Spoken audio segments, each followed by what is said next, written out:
জীবন বলতে আমরা আসলে কি বুঝি? জীবন কেবল কিছু সময়ের সমষ্টি।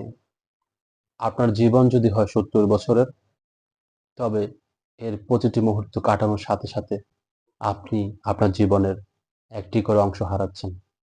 আমরা প্রায় সময় কাটাই। আমরা বোর ফিল করি। আমরা সময় কাটানোর মধ্যে কিছু খুঁজে পাই না।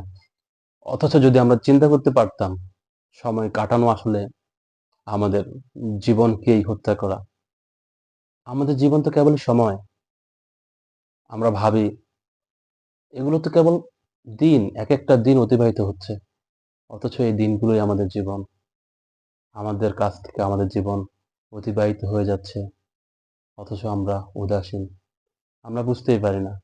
কারণ রঙিন ভবিষ্যৎ সবসময় আমাদেরকে হাতছানি দিয়ে ডাকে এবং আমাদের মনে হয়, আরে আমার জীবন তো এখনো শুরুই হয়নি। আমার ভালো সময় তো সামনে পড়ে আছে। এই মরীচিকা কখন যে বর্তমানের চোরাবালিতে এসে সাদা কালো অতীতে রূপান্তরিত হবে আমরা বুঝতেই পারব না।